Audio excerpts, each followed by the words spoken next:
pause.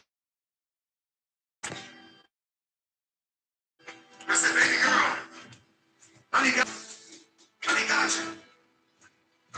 And I don't know if you where your faith is. I'm not trying to convince you or nothing, but as soon as I said, honey got you, she rolls up. Perfectly fine, kissed me, said, Dad, went back out. My daughter was bleeding from her brain. She was playing outside. I'm saying this so you make sure that you watch your kids. She was playing outside at my neighbor's house, and no fault to my neighbor. He was cutting the grass or riding lawnmower. And he ran over a big rock about this big. The rock spit out. My brother was running in the backyard. And I found her here in her hand. We rushed to the hospital, ICU. Her brain is bleeding. And that's what you see with my daughter, me and my wife. She has tubes in her throat. We wasn't sure she was going to make it. And that was the moment I got the call from my dad that my grandma was in the ICU. She passed away, as I said, 2 weeks later. Back to back to back. I'm like, God, why me? All the things that I do for people, why? And something came in my soul, and I can't explain it. Said, why not you? Some things we're never going to understand. Some things don't make sense. I don't know why my mom had cancer. I don't know what happened to my grandma. I don't know why my grandma. My grandmama, she was 90-something, so she lived a good life. But you have to trust even when you don't understand. You have to trust even when it doesn't make sense. I was preparing not to make my mom's funeral, and the neurologist come.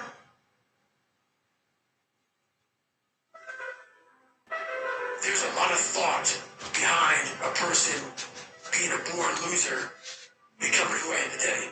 You don't just wake up and just froggy the shit. You gotta wake up and think about, there's a process to getting better. And that process is never finished. Like a lot of times, if your back is hurting, it may not be your back. It may be something else in your body that's making your back hurt. For me, I'm like, man, why can't I get past this fucking hurt? Because like I said, I'm always examining myself every day. What is it? Well, there's only one thing you haven't examined yet. And it's going back to the beast, going back to the demon. All the times that I was like, I'm not going back. And I went back. I'm not going back. And I went back. I'm not going back. And I went back. It showed me even more of what we have as humans. If we're willing to go there, if we're willing to push that extra step. I mean, man, how do you do what you do? At the end of the day, I ask myself one question. Can I take one more step? And usually the answer is yes. So if you can answer that question and you can take another step, that is real failure. That is real quitting. So a lot of people can take one more step and choose not to. I don't know if you can take 2 steps. You got to answer that question after you take the first step. But I can always take one more step. So if I choose not to, that's on me. I got to live with that. I had just climbed a mental wall that was amazing. And I don't want anybody to take that pain away from me at that point, because that was all confirmation. So for me, this was the new level. You don't need a lot of things. Sometimes the only thing that kept me with that one step forward was one thing. Let's not quit yet, guys. Let's think about your options. Where are you going to end up if you quit this shit? Where are you going to go? And when I got done with that race, it's the worst pain. I can't even describe the pain of that last 30 miles to anybody. No one, it's very hard. So when it ended, and I'm laying there in the worst pain of my entire life, I'm shaking, I'm jacked up, and all I could think about was, I can't believe what I just done. To me, it was humanly impossible to even think about going 30 more miles in that shape. And once you do it, when it came over me, that shower hit me, and the reality hit that last 101 miles. And that last 31 miles was stuff that I can't even describe to people. And what's amazing about the human mind is that it becomes your new norm. Like, to think that I can run 200 miles, 240 miles, that becomes like running 50. I never thought that was possible. This is why I'm always pushing that limit, because I know that within pushing these limits, there's always more. Did that set the tone or the rhythm for what you wanted to try and achieve and feel again each time that you're pushing further? I never want to feel it again. I never want to feel it again. But what it did was it showed me what is possible. And that's what set the new stage for me. That's when I realized, oh man, I've really been underachieving my entire life. But it taught me what is possible. It taught me like, okay, I got it, check. I'm about action, and action means less talking and more doing. So that's where I've been. It only takes 1 second for you to lose the whole thing. So the 1 second decision is just that. In a situation where life is sucking, let's say you're in extreme cold water, and your life is flashing before your eyes. Every time that wave goes over your head, your thought process is, I gotta get the out of this water. And you're in Hell Week. And you're hour 1 of 130 hours. It's cold, I can't be cold this long. And then this is that 1 second decision comes in. You forgot every reason why you want to be there. You don't care about SEALs. You don't care about any of this. You don't care about fighting for your country. All you want to do is go back home. You want the warmth. You may want something to eat. All those things of comfort are there in that 1 second. And this is where people lose. So what I do in that 1 second, we all think about quitters. It's hard. But what you have to do in that 1 second is hard to process information of pain. Because that pain takes over and you can't think rationally. You're thinking about fight or flight, save yourself. That's not a rational thought. It's not a thought that's going to get you through hard times. Most people fail at that 1 second. So what happens, what I do, I start thinking logically. I calm my brain down because your brain just wants to get out. It's about gaining control of your mind, putting things back in the proper perspective, and then saying, I really do want to be here. And I'm going to have a bunch of these 1 seconds. And I have to learn to control these. Because if I fail one of these 1 seconds, I will not be a SEAL. I will not be a doctor. I will not be a lawyer. I will not be whatever it is. So that's how important that 1 second decision is. It's all about your mind takes control of you. You got to say, I run this motherfucker. There's no other way to make it out here. I mean, you can't just always be, head down in the sand. You got to learn to pick yourself up on your own. A lot of times these fights, these battles, you got to be your own coach. You got to be your own motivator. Because there's a lot of people in this world who don't want to see you make it because they think you're going to take a piece of their pie. But I've learned to study people before I react. Because there's no successful person in the world who's in a good headspace that's going to ever attack anyone in that kind of manner. There's always going to be something wrong with it. So you got to always dive a little deeper before you get your feelings hurt. Take time. Take that 1 second to pull back and study them. Because most people are in good places. They don't care about what you're doing. They don't care about what you're doing. They don't try to destroy you. They actually will try to build you up versus destroy who you are as a person. So that's where I'm at now in life. Is most people who do that, they're in a very dark, dark place. As you get bigger, as you get more successful, you open the door for people to critique everything you do. And most of the people who are critiquing you usually aren't where you are. And all the critiquing comes from people who are really at a low level of life, which is sad. But what we do, people who are on the upper level, hearing the haters at the lower level, like I said, you never meet a hater doing better than you. True statement. So I started making these mixtapes with all of these hate messages about people talking shit. And it became such a source of fuel. And it was amazing because I know why you hate me. You hate me because you're probably in the bed right now. You're probably an underachiever. You're probably somebody who doesn't want to do anything with your life. So I make you question everything about yourself. So I'm going to continue making you question yourself by coming out here and being even more successful.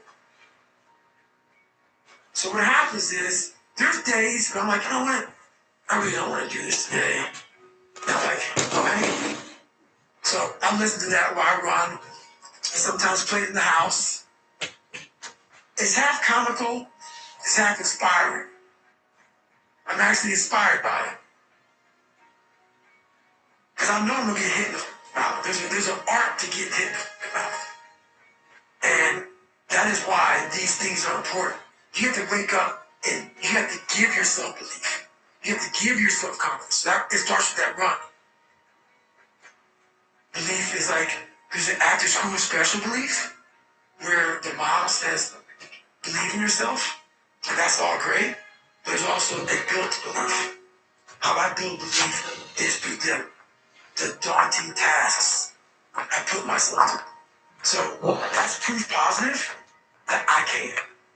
You don't become confident by shouting affirmations in the mirror, but by having a stack of undeniable proof that you are who you say you are. Outwork your self-doubt. Yes, because a lot of people, say when you wake up in the morning, pound your chest, look at yourself in the mirror, do all this. All it takes to me is that everyday resume. The things I know I've accomplished, the things I know I've done, real hard work, the real calluses on my mind, the real calluses on my hands. That's it. You must build belief. You must build confidence and say, I can knock that shit out.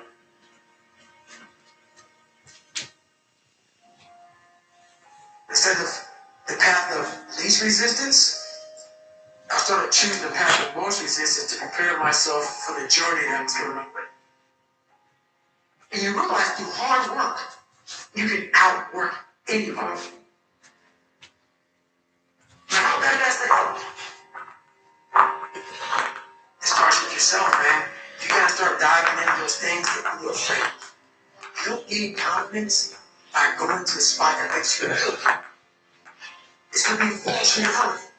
And the second life gives you that challenge, all you want to do is go back to what gave you confidence. It's that happy spot. No, what gave you confidence was spending years at a kitchen table trying to learn how to read and write all my own. Realizing I can't learn the way you learn. I can't, but I can learn. What gives you confidence, not being afraid, is overcoming my fear. That's what gives me confidence, is facing these things, overcoming them. And maybe not overcoming them every day, but face them. Face them. Pretty soon, like this, okay, this is that. It's not in that comfort zone. It's in the discomfort zone. It's where my confidence is getting built. That's where it's getting built. Happiness, peace, enlightenment, it's all up here, man. It's all up here. It's all up here. Just get more and more basic. That's the hard part. The physical standard is not what they need to meet. It's a mental standard you must meet in life. That's how I live my life. I now know that there is no cap on the human mind. There is no cap. We cap it ourselves. Most people quit. I just started. And when they take that mindset and you're going to flip that around, that's what made me powerful in my life. So I said, I want to do this. I'm going to give myself a challenge every single day until the fear goes away. That's right. And I feel like that's what more of us should be doing. That's what how you live your life. That's all it is, man. And it helps me feel so much more confident. When you overcome that fear, Yep. I'm saying this doesn't have control of you. That's right. It's like you can get so much more peace. A lot of us speak in hollows. I used to speak in hollows. I don't really, everything that comes out of my mouth has substance. It's real. We don't have these feelings in our bodies and our minds and souls. I act it. A lot of us who are afraid of something, we We allow our minds to choose the path of least resistance and go a different route. I'm afraid of something that's telling me you must do that. Life is one big mind game. And you're playing with yourself. But you cannot lose perspective of where you come in life.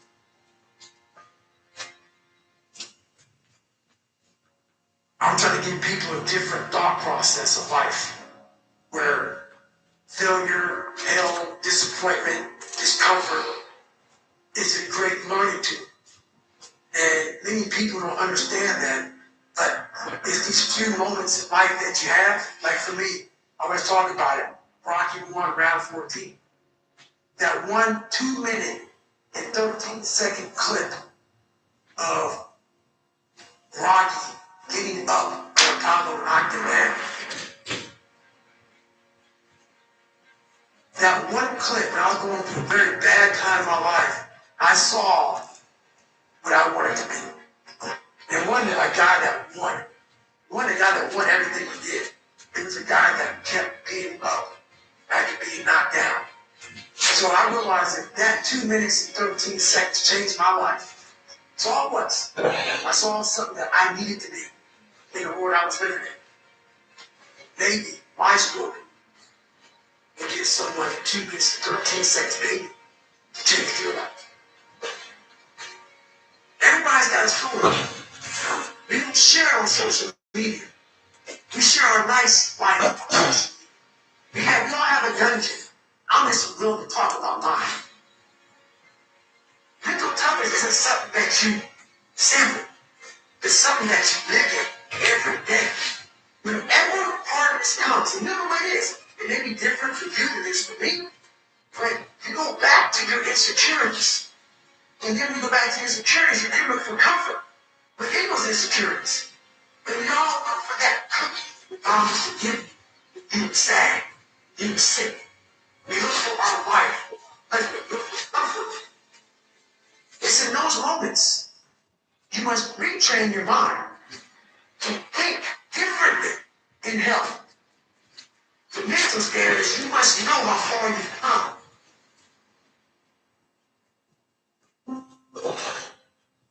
I walk in a room now and I know that hours and years and decades I put into David Goggins. That's something. It's not on the wall. It's not a trophy on the wall. It's not a medal on your neck. I don't care how you perceive David Goggins. Because through my journey, I figured out the one piece I was missing. I thought it was cars. I thought it was women. I thought it was money. I thought it was everything. The one piece I was missing was me having the courage to face myself. Where I got my work ethic from was the hours I had to spend learning this. When you sit down and you're not smart, and you have a disability, and you still want to be at the top of your class, I didn't want to just get by. When I realized that I can learn through hard work, and I can beat the valedictorian in school, I got put in 10 hours more a day than he does. You know what kind of strength comes from that? When you're sitting down, that guy that valedictorian studying for an hour, and you know I caught you. I have the work ethic to catch you. That's where David Goggins got really invented. Was at a kitchen table with 20 spiral notebooks that were empty, and then they were full. And when you can go through that, that's what happened in my story to you. You go through these spiral notebooks of your life, and you're like, this is how I learned. It's unbelievable. It wasn't until I got real sick in my life, got real quiet. I went from running 205 miles, 39 hours, to couldn't get out of bed. My life was taken from me. And that's when I realized I hadn't taken time thinking about what I'd done in my life. I did all these things, but there was no finish line. I finished the race of life. Now when I receive my medal, I go on. I get in the car and I go. When I started figuring out life, that I was leaving so much to the table. Once I realized, my God, man, I was this dumb, fat kid being bullied. And now I'm a 180-pound person, lost 106 pounds in less than 3 months. Learn to read, learn to do this, learn to do that. I was like, I need more. I was fueling my mind with everything. Have you ever taken time to say, my God, you came from this hill and you're here? I had come 8,000 miles from where I started. But if you never know that, you're still in a $7 a month place. So it's that quiet place. It's that place by yourself. It's those hours and years and decades by yourself in the grip of life.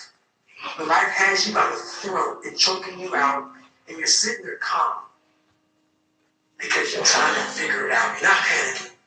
You're not quitting. You're not throwing in the towel. You're saying there's a way around this. And when you figure it out, when life has you gripped in a vice, and you can figure that out, that's when you overcome. That's when you overcome. The journey getting there is harder than going through it. You know? So that's the whole thing about life, man. It's that journey that makes you who you are.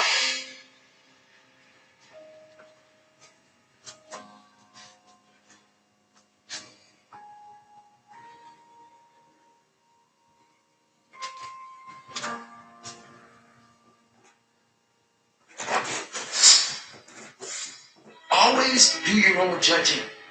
Always meet the person. Look at the person in the eyes before you say you don't like that person. Listen to their story. Listen to who they are. Listen to where they come from. How they live. Get your own opinion about people. It's very huge. A lot of people didn't like me coming up because they see this hardness, this crust. Break away at the crust and see what's inside that person. I had big dreams. A lot of us have big dreams, big goals. And when you have goals that are maybe outside your reach, you have to know that getting to that goal, you get a lot of bad days, a lot of setbacks. Like when I was losing 106 pounds 3 months, the first 2 months or the first 2 weeks, it's like I was gaining weight. You know, I would lose a pound, gain 2. So I was just failing, kept failing. So I had to teach myself how to fail right. And what that means is, when I fail, I can't spend much time in that fail zone. If you can get through to doing things that you hate to do, on the other side is greatness. If you choose to do something, attack it. Because they're going to remember you as not attacking. You don't gain confidence by going to a spot that makes you feel good.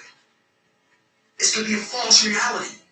And the second life gives you that challenge, all you want to do is go back to what made you confidence or what gave you confidence. Is that happy spot.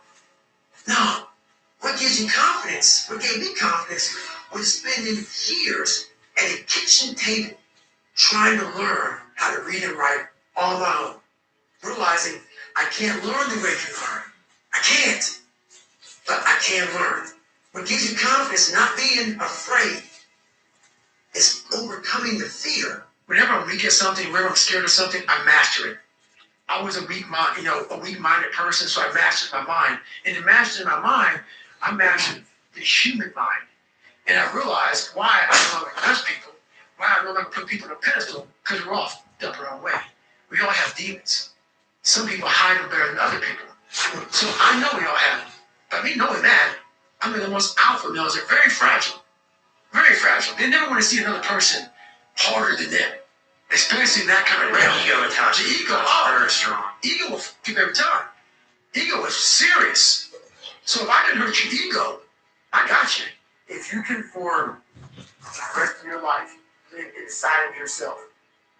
Stop listening to people who are calling you fat, gay, transsexual, or everything that is makes no sense. All these insecure people putting their insecurities on you, you gotta flush it out. You gotta just be whoever the hell God or whoever the hell you believe in. If you believe in nothing but yourself, I don't care what it is. You gotta take everything and throw it away. You have to believe in one thing, and that is yourself. And I'm not saying don't believe in God or what you believe in, but right now, for you to find greatness in yourself, you're not going to find it by looking in a book or by even hearing me. I may give you the spark, but you've got to go inside yourself to find it. And that means you got to be light. To succeed, you must fail. In failure and in suffering, all the answers are in there. All the answers to all the test questions, the test is your life. All the answers are in there. You have to live in suffering and pain and failure all the time. You have to learn, I need to visit. Like people hate working out. You're only going to visit working out maybe an hour a day. 23 other hours of the day, you're not in it. But how you become in shape is you must visit suffering, visit working out 1 hour a day. Visit suffering 1 hour a day. Visit your past failures 1 hour a day. The relationship with it and the answers are in there. If you put yourself in the fire and you come out every day like this, brush it off, not scared to go back in there again, your truth is real. You come out every day, man, with a way of talking to people that people don't have. Because there's no truth behind them. And the truth is a starting point. When you sit in the ugly mirror and say, I'm this, I'm this, I'm this, and this, you finally started your life. Maybe 40 years old. Maybe 40 years old. 5, 6 kids, wife. So you look in that mirror and you say, I'm this, I'm this, I'm this, I'm this, I'm this. Well, basically, I'm not this, I'm not this, I'm not this, I can't do this, I can't do this. I'm all these insecurities. Your life finally started. If you don't know who you are, I can't tell you who you are. Once you create this vision in your mind, it's how am I going to get there now? And that's not going to way. But first, you got to create your own vision. And it's not external. It's the vision created is inside of you. They are in there. Within the suffering. Go in there. They're called the live autopsy. The live autopsy. How you find out someone died? They crack you open after you're dead. How you can live is do it while you're alive. Go back in your brain, crack it open while you're alive. Don't wait until you're dead to figure out why you died. Do it while you are living. Go in there, go into the suffering. Go into the pain of your life and say, why did this suck for me so bad? Why am I afraid of all this stuff? Why have I shut down the whole world? I guarantee I'll tell you why you shut down the whole world.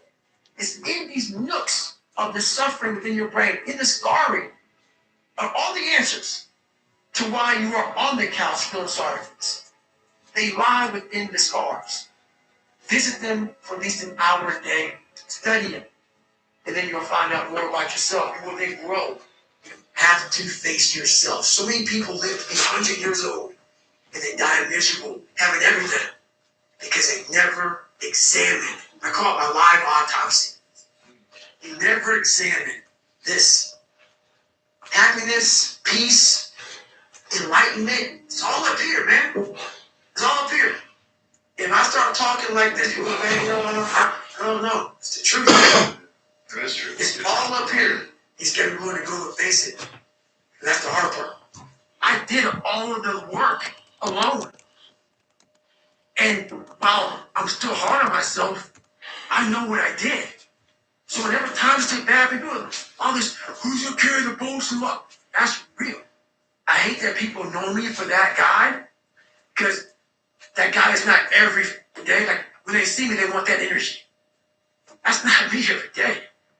I can extract it immediately when I need to, because when you train alone, and I lived alone for so many years, it's misery, and you're able to get out by yourself. I can take myself to such a level of real passion and purpose, and like the feeling I get is something I can't even explain. I don't need anyone. That's why people come to me to motivate them. No one can motivate me. So don't look at it as every day I suffer. Go into it an hour a day. Learn from yourself. Learn from life. Learn from your failures. Learn from your insecurities. Learn from your self-doubt. The 40% rule is all about the brain has a tactical advantage over you. It knows, and it keeps you away from all that. That's why it says don't jump out of an airplane. Don't go in the ocean where there's sharks. It's a protective mechanism. Don't go back to the place where your dad beat you down in your mind. Don't go back. What separates me from other people is they go into a daunting task, and the task is overwhelming. Like, when I heard the pull-up record was 4,020 pull-ups, and I was talking about breaking this record. People are like, oh my God. I went right to a pen and paper. Like, what are you doing? I'm doing math, man. What are you talking about? I'm open-minded to the fact that, okay, if I do 5 pull-ups in a minute for so many hours, I can get so many pull-ups. So much time to have to rest. I was breaking the math down. You have to be open-minded to the possibilities that I can do this. Once you shut your mind down to the possibility that it can be achieved, there's no way it can happen. So that's why my eyes and my body line up about things, because I know that if you're in a fight, you have to attack. You have to keep attacking. The enemy has to know he is not going to give up. You must break the soul, whatever the fuck is in front of you. It's not in that comfort zone. It's in the discomfort zone. Is where my confidence is getting built. Mm-hmm. That's where it's getting built. The people want an easier answer. There has to be an easier way. It's not. I'm sorry. I searched for it my entire life.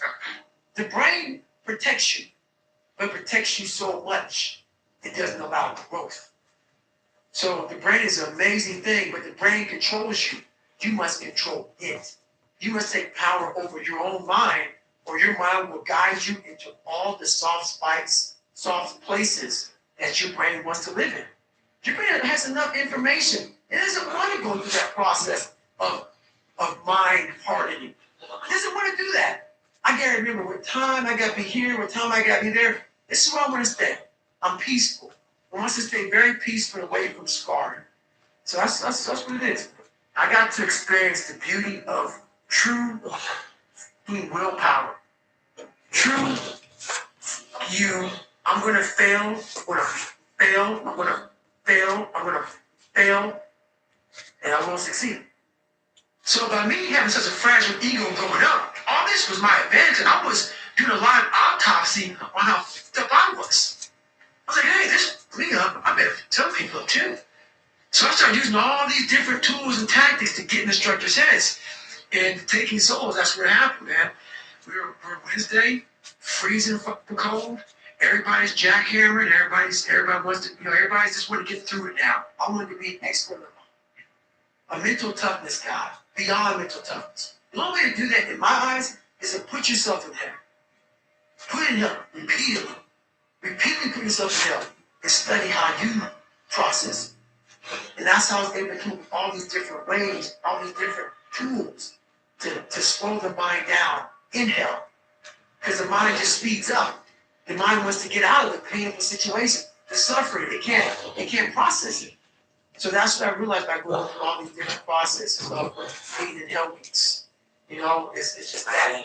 How the mind processes in hell. It's day one, motherfucker. This is hour one. You get a wide range of life in just 19 hours. Like when you get to like mile 50 and your mind's saying, get out of here, man. And you get to like mile 60, okay, we're feeling good. You have all these highs and lows that you have to manage within this suck fest of 19 hours. And that's what I get from a lot of these different things. That human growth, growth of the mind. Without friction, there is no growth.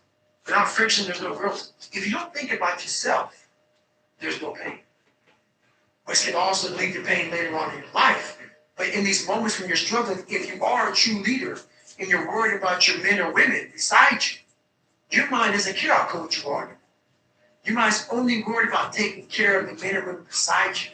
So I started realizing, man, if I take care of these cats that I left in my life in the worst moments, my mind is no longer thinking about, you're miserable, David Goggins. Get the hell out of here. You think about, how was John? How was Andy? How was Sam? How was Pete? How you guys doing? You're not thinking about me. So there's so many things you can do to get outside your own head to then allow your body to just be like, hey, this is shit. But you have to let your mind be able to process all these different tactics. Do that. Take a different advantage point in life. How bad do you want this? If it's as bad as you want to live or breathe or sleep, whatever the hell it may be, I can work with you. But a lot of people, most people, don't want it that badly. Which is why they always ask the question, man, how did you get to where you are? You know how to do it. You know exactly how to be you or how to be me. You don't want to do it. So I can't make you do it. Nor do I have the time or energy to force you into that place that I know you have to be to do it. There's no luck in this game, man. There may be a little bit of luck, but the luck happens after you bust your ass and you put yourself in that lucky situation. Luck doesn't happen. You put yourself in that situation with luck might happen. We get so stressed out that the end is so far away that we just can't find another foothold or another handhold. So we jump off the cliff, we just fall. When you're in the hell, you can't see the beauty of being in it when you're in it. Get on top of that mountaintop in your mind. Get on top of that mountaintop and look down at what you're doing. You can see a whole different world. That world's beautiful. But you gotta get a different vantage point in the suck. Don't be in it. Spiritually, get out of it. Get that soul. Look down on what you're doing. Be amazed by the process of where you're at now and where you came from. To this day, it is for me to become better mentally. How I look has just become I have thousands, hundreds of thousands of miles on this body. Running, pull-ups, push-ups, swimming, whatever you want to call it. This body is what it is now. It's from repetition. It's not from studying, hey, if you're holding plank for this long, call that blue. I don't care about it. I just do it for my mind. Right. I want to continue to harden, because that's the only thing I want. That's what I want. I want to have that mind ready for life. Whenever hardness comes, and you know what it is? It may be different for you than it is for me, but you go back to your insecurities. And then when you go back to your insecurities, you then look for comfort. It was insecurities. And we all look for that cookie that your mom used to give you when you were sad, when you were sick. We look for our wife or our husband. We look for comfort. It's in those moments you must retrain your mind to think differently in him. I wasn't training them to do that. Why weren't you training? I wasn't training myself to, because at that time, I was doing what I was told. These guys needed to get a standard. Physical standard. A physical standard. The physical standard is not what they need to meet. It's a mental standard you must meet in life. So to do that, you have to come into work, and work is, whatever your work may be, ready to go. And what that means is you may have failed miserably yesterday, but you come to work you're like, man, you just lost everything. How the hell are you just getting damn motivated? Because this is what it takes. I wanted people to push me outside of my comfort zone every day. And I thought this was going to be the absolute best platform to do that. These guys, the stories I heard after Buds, it just gets harder. And I didn't see it that way, because Buds just didn't come to see. That's right. I'm like, my God, I can't imagine what the fuck going to happen. But what happens to a lot of people, not everybody, can't speak for everybody, I don't know everybody. Buds breaks people down to the point where you don't want to be broken down again like that. To me, that was exactly the exact starting point for my journey in life. That was the starting point for me. For a lot of people, is the finish line. And I didn't see it that way for me. So that's where I started becoming uncommon amongst uncommon people, is where I started realizing that you put people on a pedestal that you shouldn't. That you got to get in there yourself. I have a resume full of the motivation. That whenever I'm down, like, oh, hang on. Oh, you know the truth. You know the truth. You know the darkness of the dungeon, the demons that fight. You know. And then from there, it's like, oh, okay, you were there. You know this. There was no one there to pick up the rucksack, to pick up the boat, to pick up the log, to go in there. It was you. It was you. There was no paddle back at 300 and at 275 and 250 and 220. No, that was you. So those things that come out of me, that extract from me in the darkness, people are looking for that paddle back. Where is it? Oh, I don't need it. Because what I've done is in unseen work, I built. You're always a victim. Even if you have everything in life, until you realize what you've achieved. I don't live on the surface of anything. Surface is what got me where I was at. It got me from 175 pounds to 50 pounds. Telling everybody I'm good. I don't know. Damn, I'm good. No, they're hollow words. A lot of us speak in hollow words. I used to speak in hollow words. I don't do it anymore. Everything that comes out of my mouth has substance. It's real. And we don't have these feelings in our bodies, in our minds, in our souls. I act on them. A lot of us who are afraid of something, we allow our minds to choose the path of least resistance or do it differently. We're afraid of something that's telling us we must do this thing. We must do that. Suffering is the true test of life. And so that cookie jar travels in my brain. So whenever I get put in a situation where I have poopy pants, the woe is me mentality, oh my God, Life sucks. I take a second. I take the 1 second decision. I step out of my life 1 second, go in the cookie jar, pull up. Oh, you went 3 hell weeks and finished 2. One of those hell weeks, a guy died and it was so bad. Oh, you are one badass. You are. I put it back in the cookie jar, and I remember who I really am. I'm not the kid that was called. I'm not the scared kid. Most of us, we live in a box, and we don't want to go outside that box at all, ever. Outside that box is all these possibilities of life. But we do, we shackle our mind. We are a prisoner in our own mind. And this is all I can do. This is all I'm good at. And we take away the possibility. You can be this, you can be that, you can be all these things. And I never thought at 300 pounds I could be that shit. So if my mind was shackled, me and you would never meet. There'd be no book. There'd be no book. But there'd be nothing. If you have big goals and big dreams, along the way, failure is going to happen. So how fast do you get up from that? You got to teach yourself that. But the biggest key to success in anything you do is you got to have an unlimited supply of you. This drive and passion, and it may come from nothing. Like for me, there was no passion, no drive, no nothing. But I had this fire that I'm going to be somebody. And it has to be there because on all those bad days, and all those days you don't want to do shit, you have to be your own motivator, your own coach, your own trainer, your own everything. This is who I am. It's a reminder of who you truly are at the core of yourself. Most of this generation quits the second they get talked to. You did this wrong, or they get yelled at. It's so easy to be great nowadays because everybody else is, most people are weak. This is a softened generation. So if you have any toughness, any ability, if you have any fraction of self-discipline, the ability to not want to do it but still do it. So what people understand is that they live for themselves, not knowing that you have the power within yourself to change millions of lives by facing life, by facing yourself. And through that, I would die never knowing that I had the power to change millions of lives. And what haunts me the most, you ask me what haunts you the most?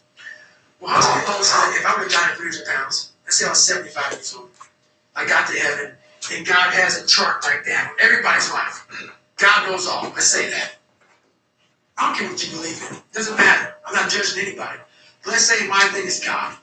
You had nobody anyway. Look around you. There was no fucking pain. It was you. There was no weight loss program. Mom and dad waking you up saying you can do it, you can be better, trying to build belief. You built belief when you had nothing. Rock bottom. That's what I realized. I was never breaking the soul of anything in front of me. So that's why I came with a thing called Taking Souls in my book. I started to devise ways to break a soul of a human being, of an object, of whatever's in front of you. If you keep attacking something, nothing wants to stand in front of anything that is relentless. Nothing. You get to heaven, I'm 300 pounds, I sit down, I was a cockroach, Terminator my whole life, and we're sitting down just like this, you're God and I'm David. And he gives me that chart, and he says, look at this. Now look at this chart, and on the chart it has all these different things. Put my names on. But these things aren't me. I was going to change the world. I was going to set records. I was going to be a Navy SEAL. I was going to be all these things in the military that I accomplished. I would get the DFW, would give me honor here, honor there. And I'm like, God, this isn't me. Like I said, David Goggins. I was an Eagle Lab guy. I sprayed for cockroaches. I'm 300 pounds. It said here, I'm 185. It says here, I got a bachelor's and a master's. It says all these things. And God was wrong. That's what you were supposed to be. Wow. You start talking about a year, 18 months, 2 years, that's a sacrifice. And when you commit yourself to something for a year, you're not going to say, oh, I'm going to let that go. Because in your mind, you have it clear as day. That year took a lot out of me. That year built me. That year started to scrape away all that scar tissue. Started to clean me up. And you have it clear as day. That year took a lot out of me. That year built me. That year started to scrape away all that scar tissue. Started to clean me up. 30 days it cleaned up. 30 days just kind of covers up, put a blanket over it. It's like putting a rug over it. A year, it cleans you up nicely, man. Whatever your problem is, if you can dedicate yourself for a year or something, you can be a changed person. Where most people quit. I had just started. And you take that mindset and you learn to flip that around. That's what made me powerful. And my body followed. When the mind and the body connect, and you don't give yourself away. The only way out for me at that time was death. Wow. I'm going to be a Navy SEAL. Or I'm going to die. Or I'm going to die trying. Shut the up, go in a room, stop talking, search your soul, search your mind, search your abilities, and face in life by facing yourself. And through that, I would die never knowing that I had the power to change millions of lives. And what haunts me most, you ask me, what haunts you the most? What haunts me the most is that if I would have died at 300 pounds, let's say I was 75 years old, I got to heaven, and God has a chart like that on everybody's life. God knows all. Let's say that. I don't care what you believe in. Doesn't matter. I'm not judging anybody. Let's say my thing is God. You have nobody anyway, mother. Look around you. There was no fucking pain. It was you. There was no weight loss program or mom and dad waking you up saying you can do it, you can be better, trying to build belief. You built belief in nothing. Rock bottom. That's what I realized. I was never breaking the soul of anything in front of me. So that's why I came with the thing of breaking souls in my book. I started to devise ways to break a soul of a human being, of an object, of whatever's in front of me. If you keep on attacking something, nothing wants to stand in front of anything that is relentless. Nothing. You get to heaven, I'm 300 pounds, I sit down, I was a cockroach, terminated my whole life, and we're sitting down just like this, you're God and I'm David. And he gives me that chart, and he says, look at this. Now look at this chart, and on the chart it has all these different things, but my name. But these things aren't me. I was going to change the world. I was going to set records. I was going to be a Navy SEAL. I was going to be all these things in the military that I accomplished. So to get the VFW, to be honored here, honored there. I'm like, God, this isn't me. Like I said, David Goggins. I was an eagle lab. I was for cockroaches. I'm 300. I said, here, I'm 185. It says here, I got a bachelor's and a master's. It says all these things. And God goes, no. That's who you were supposed to be. Wow. Permanent. You start talking about a year, 18 months, 2 years, that's a sacrifice. And when you commit yourself to something for a year, you're not going to say, oh, I'm going to let that go. Because in your mind, you have it clear as day. That year took a lot out of me. That year built me. That year started to scrape away all that scar tissue. Started to clean me up. 30 days it cleaned up. 30 days just kind of covers up, put a blanket over it. It's like putting a rug over it. A year, it cleans you up nicely, man. Whatever your problem is, if you can dedicate yourself for a year or something, you can be a changed person. But most people quit. I had just started. And you take that mindset and you learn to flip that around. That's what made me powerful. And my body followed. When the mind and the body connect, and you don't give yourself a way out. The only way out for me at that time was death. Wow. I'm going to be a Navy SEAL. I'm going to die. Or I'm going to die trying. Yeah. Shut the up, go in a room, stop talking, search your soul, search your mind, search your abilities, and you'll find it. But if you're not looking for it, you won't find it. So you got to go start your journey. And the journey starts with finding, why the hell am I here on this planet Earth? Why am I here? And if you don't know that, you will live the rest of your life searching, always asking the question, why? And I started feeding myself. You can do this. Before I knew it, man, I kept up to like the last 6 miles, and I was off the pace, and I just kicked it. And next thing I knew, I did like a 3:08, a change. I was like, and I was like, what the fuck? What have I been leaving on the table? Right. I've been leaving so much on the table for pain. And that's when I started like going crazy about the mind. Like, what the hell am I, like, what is up? Like, they open these different doors of like possibility, and then like, what is humanly possible? What are we capable of? Like, you know, people that I didn't even know. I was just amazed by what I was able to do by the simple fact of just reasoning and working with pain and pain management. And my line just kept on growing from there.